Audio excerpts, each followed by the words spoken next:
Welcome to What's Up in Jeju, where I visit places around the island and talk about what's happening with hashtag Daily K's host, Peter Bent.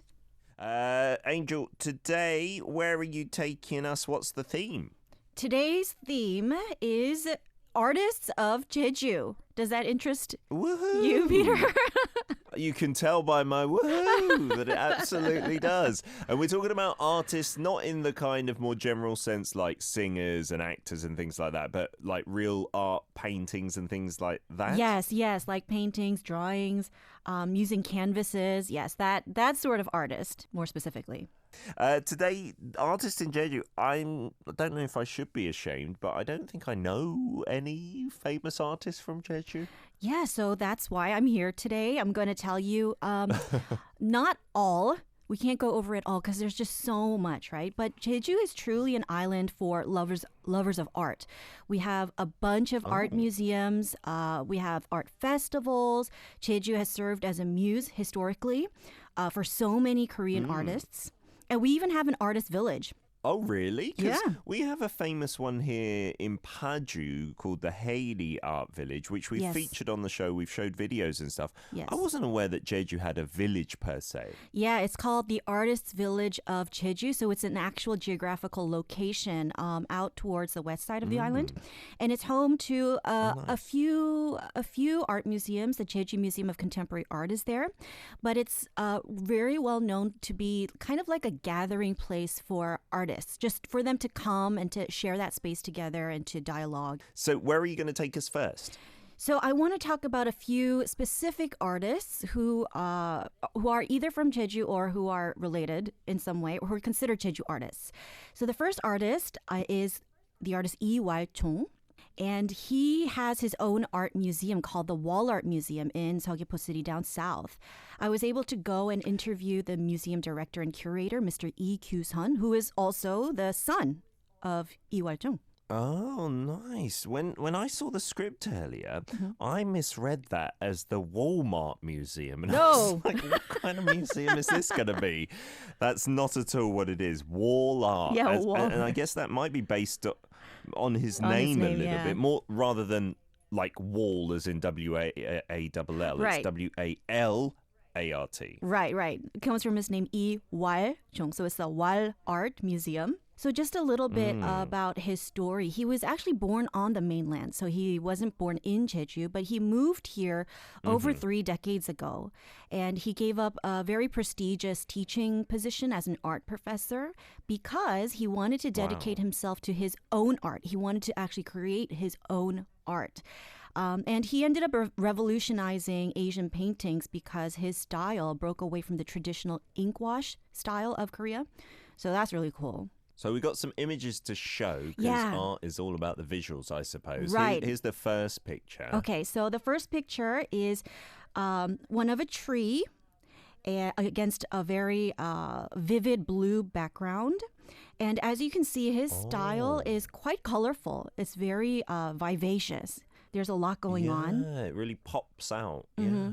So this is his style. If we have the second picture too, kind of Let's go on to the second picture. That first one was really interesting because the tree itself like had roads and houses in it, and there was a house under the tree. Yes. And this one, it's kind of similar. The Right. feel to this one Right, as well. yeah, and that I'm so glad you brought that up because that's kind of one of his common motifs. He does a lot of branches, he does a lot of trees, and the branches are connecting different people, different characters in his artwork because his artwork is all about 관계 or relationships, whether it's familial or like nature, romantic or friendship relationships. It's all depicted in a very bright and merry, optimistic way. Yeah, like the tone is very kind of positive. Yes, it just makes you happy. It's almost childlike. Yeah, I didn't want to offend anybody, but that's exactly what Yeah, I thought. Like, yeah. it could be done by children, but not in a bad way. Like, Yes. if a kid did this, you'd be like, "This is amazing," and it would just brighten up any living room. I feel. Yeah, that's totally his style. It's one of those art pieces where the director, his son, was talking about it too. He said the same thing. He said it's their artwork, their art pieces that you could put up in your kids' room or in your house because it's not super moody. It doesn't make you depressed. It's very bright.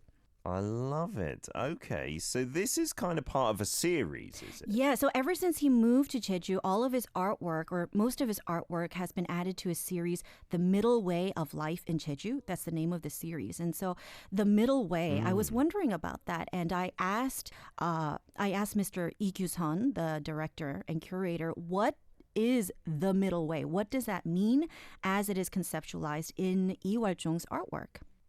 We've got the video here. 중도라는 것이 이제 내 마음이 어느 한쪽으로 치우치지 않은 평안한 상태를 말씀을 하시는 건데요. 그래서 현대인의 삶이라는 것 자체가 어떻게 보면은 무언가에 계속 집착하고 돈이랄지 사람이랄지 사랑이랄지 무언가에 끊임없는 집착을 강요당하고 또 거기 그 집착을 하는 삶을 살고 있는데요. 그 삶에서 조금 관조적으로 이제 떨어져서 조금 내 마음 어떻게 보면은 그렇게 집착이 괴로움을 만들고 그 괴로움 속에서 나 진짜 자기 자신을 괴롭히는 사람은 어떻게 보면 자기 본인 자신이라는 생각에 그거를 다 끊어내고 조금 말 그대로 삶의 중심을 밸런스를 맞추는 거죠. When I heard Mr. Lee say that, I just thought it was mind-blowing for me. It was just so profound because he was talking about the middle way. It's actually a Buddhist concept that refers to a way of life and thinking that places your heart in a neutral position. So it neither veers to the right nor the left. And so what he was talking about was while society obsesses over things like money and fame and status, in the process of striving for those things, you really become your own worst enemy in a way because you don't allow yourself the mind space or the heart space to be content right now, in the now, because you find yourself always in lack. And so the middle way is all about finding the balance, being content in the moment and not allowing yourself to be swayed or pressured by outside forces. So really dismantling yourself from greed and conflict. I love that concept. Yeah. It's easier said than done, I feel. Yeah. But the art can definitely help, absolutely. Yeah. Part 2, though, we're going to go somewhere else, Angel. Yes, we are going to visit another art museum. This one is called the Kidang Art Museum, and it has exhibitions that include both domestic and international artists, but it is home to the permanent exhibition of artist Byun Shiji. And so I was able to interview the director and curator Ko Hyuna, and she told me all about him and his life. It was really interesting. Okay, so they do have other artists there. It's not like the previous gallery, which is all dedicated to one artist, dedicated to Jeju in a way by living there. Right. So we're going to focus on Byun Shiji. Right. So he was born in Jeju, but he moved to Japan when he was about 5 years old. And it's said that even as a child, he had just so much energy. He had too much energy, and his parents needed to give him an outlet for that, so they involved him in sports. And in second grade, he actually, Good idea. he excelled in sports. But in second grade, he was in a wrestling match when he injured his leg, and it led to a lifelong disability. So he was no longer able to release his energy in sports. So instead, he turned to art. And he actually went on to major in art. And in 1948, he became the youngest artist ever in history to win the grand prize at Japan's most prestigious art competition. And the record has yet to be broken. Wow, okay. So in 1948, way back then, that's amazing. Yeah. And then in his 40s, he moved back to his hometown in Jeju. And he made it his life's work to express Jeju's nature and the life of Jeju people through his artwork. And in doing so, he created a style that is really unique.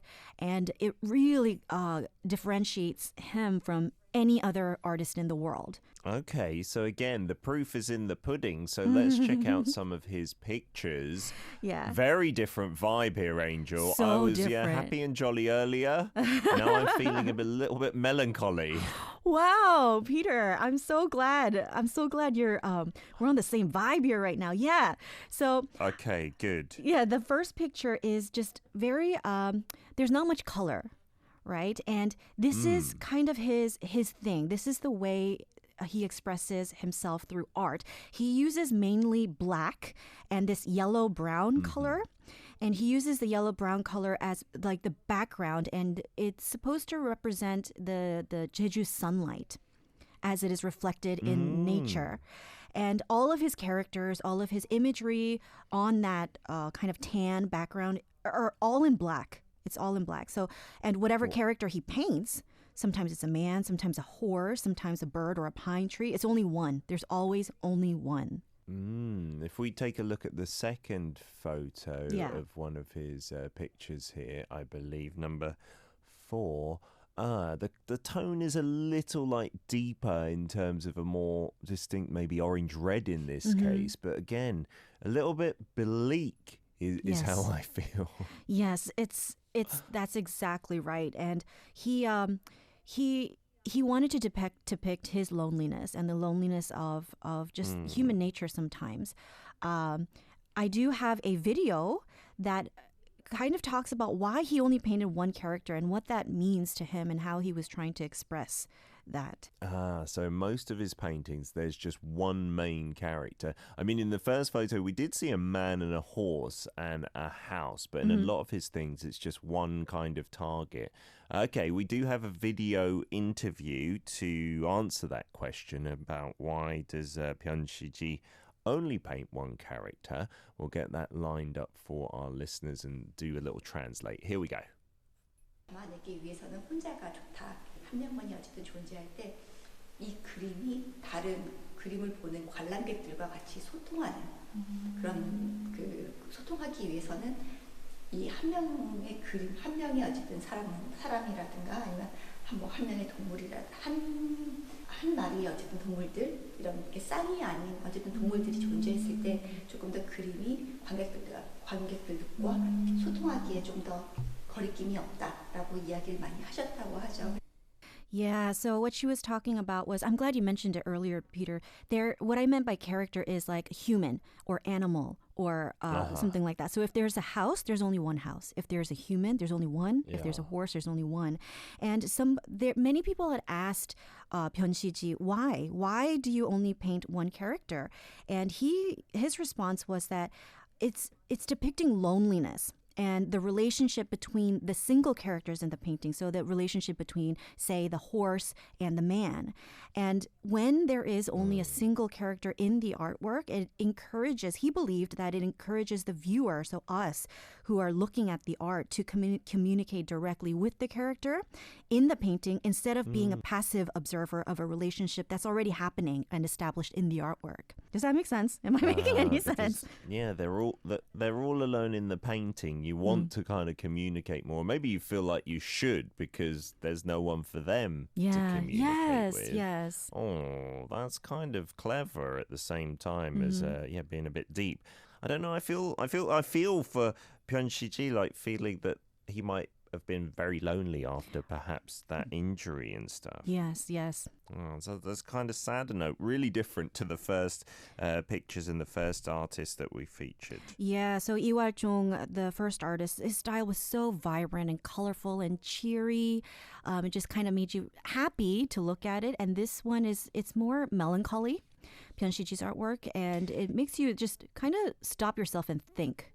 Yeah, and that yellow tone, especially in the first picture, that really, for me, sums up not just Jeju, but Korea in the wintertime. You know, when all the grass turns that shade of yellow. Yeah. It's not green any longer. Yeah. And I remember it was really well depicted in Kingdom, the zombie kind of historical drama on the flicks. Like, it was so barren in the winter, and that's why people struggled to survive and starvation and whatnot. But when you come to Korea, yeah, in the UK, December, the grass is still green and it looks really vibrant. The trees don't have as many leaves, but here in Korea, the mountains, they all go like kind of bare and really kind of arid and brown, and the grass is all yellow. Does feel a bit, depressing sometimes, to be honest. It does. part 3, Angel. Can you give us a little preview? Which direction are we headed? Is it going even bleaker? Are we going to be happy? Oh no! I wish. Oh man, but no. So we're going to be talking about a representative artist of Jeju, and if you're talking about artists of Jeju, Okay. you can't leave this next artist out. So we'll be talking about him. Oh. I think I do recognize the paintings. I'm seeing them previewed at the moment. I don't know the name off the top of the head, so we'll learn more. Angel is taking us to art galleries today. And in part 3, he said we cannot leave out this artist when talking of famous ones from Jeju Island. So who's in the spotlight this time? Right. So even if you don't know his name, just like you mentioned earlier, Peter, you've probably seen his artwork around. So before I do mention his name, I want to show you the art that I'm talking about. So image number 5. Okay, here's the next picture. Okay. Yeah. So that's Yep, the ox. I've definitely seen this bull. Yeah. Oh, ox, bull, Yeah. whatever. Okay, I've got the terminology not completely down. But I do recognise this. We've shown this on Daily K Yeah. when talking about famous Korean art before. Right. I'm not sure if it was being sold or something like that, or it's just featured at a gallery. It's a really famous piece in Korea. Yeah, so he's most well known for his Ox series, and the artist's name is Lee Jung-seop. And he was actually in the news not too long ago when the patriarch of the Samsung dynasty, he passed away, and he had a whole Yes. collection of artwork, which included some of Lee Jung-seop's artwork. I believe he did donate see. that. Yeah, that's maybe when we showed it on the video stream, I believe, a couple of the famous pieces. He does have ties to Jeju, even though he wasn't born here, and he's celebrated here. He's been honored by the province. Today, considered one of the most prolific artists in Korea's history, but his story is actually really tragic. And so, when you asked me that question earlier, I couldn't answer in a positive vibe because it's just really sad. And during his lifetime, he didn't receive any sort of recognition or accolades. So it was really no. sad. Yeah. Yeah, that's the case with quite a few famous artists from history. They didn't get the recognition, the fame, the wealth that they deserved during their lifetime. That is really sad. So what's his story? He was actually born in North Korea, and before the war, and he moved to Japan when he was in his early 20s. He met his wife there. They got married. They had a son, but his first son died in infancy. He did have 2 more sons afterward, and then he eventually moved back to Korea with his family. But then the war broke out because he went back to his hometown in North Korea. And then the war broke out. He had to flee the war with his family, ended up in Jeju with his wife and 2 sons. And he lived here in absolute poverty. Their home was just a room in a small cottage. And the room was sized just over 4.5 square meters. So it was really tiny. For the whole family? The whole family, all 4 goodness. people. So the mom, dad, and 2 kids. And I went and I saw their room at they have kind of like a memorial. They renovated it. And it's really tiny. If you lie down next to each other, you're squeezed in. And there's barely enough room, like head to toe. Goodness gracious. Wow. Yeah. And so what did he do? Yeah, so he ended up trying to make ends meet by doing manual labor. His art wasn't making him any money until he became too ill to work. He got sick. So then he had to quit doing that. And he was just too poor to afford any sort of art supplies. So he ended up using whatever he could find. And a lot of what he drew on were cigarette wrapping foil, like the tin foil that cigarettes are wrapped in. Oh my goodness. So we've got that for the second picture of his that we'll show on the stream right now. This is on tinfoil that wraps cigarettes. Wow. Yeah, so the picture looks big, but the actual size is quite small. And what he would do is use maybe a nail or some sort of tool, sometimes his fingernails, to kind of scratch out the image. And then he would put paint on it and wipe it away. And then the paint would end up bleeding into the scratch marks to create the artwork. Wow. Yeah. That's impressive. That now we know the story and what that material is, it makes it even more attractive.